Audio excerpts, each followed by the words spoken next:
1999ஆம் ஆண்டு இதுதான் சரியான நேரம் என்று எண்ணி பாகிஸ்தான் அமெரிக்கா கூட சேர்ந்துகிட்டு இந்தியாவை அழிக்க திட்டம் போட்டது.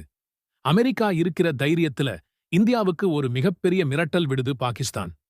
ஒழுங்கு மரியாதையா போர்ல தோல்வி அடைஞ்சதா ஒத்துக்கோங்க, இல்லனா சூரியன் மறையறதுக்குள்ள காஷ்மீர் இல்லாமல் போய்விடும் என்று மிரட்டியது. எனவே அப்போதைய இந்திய பிரதமர் திரு வாஜ்பாய் அவர்கள் சொன்ன ஒரே வார்த்தையால் உலக நாடுகளின் வாயை அடைத்தார். அவர் அப்படி என்ன சொன்னார் என்று தெரிஞ்சுக்கிறதுக்கு முன்னாடி இதுபோல நமது நாட்டின் பெருமையான தகவல்களை தரும் நமது சேனலை சப்ஸ்கிரைப் பண்ணிக்கோங்க. அவர் அப்படி என்ன சொன்னாருன்னா, நாங்கள் இந்த உருட்டல் மிரட்டலுக்கு எல்லாம் நாங்கள் பயப்பட மாட்டோம். நீங்க சூரியன் மறையறதுக்குள்ள காஷ்மீர் தான் அழிப்பீங்க, பரவாயில்ல. ஆனா நாங்க சூரியன் உதிக்கிறதுக்குள்ள பாகிஸ்தானை இந்த உலக மேப்ல இல்லாம ஆகிடும் என்று ஒரு வார்த்தை சொன்னாரு. அப்புறம் என்ன, நம்ம பங்காளி பாகிஸ்தான் வேற வழி இல்லாமல் தோல்வியை ஒத்துக்கிட்டது. வீட்டை பார்த்து கிளம்பிருச்சு. சும்மா செம கெத்து காட்டுச்சு நம்ம இந்தியா.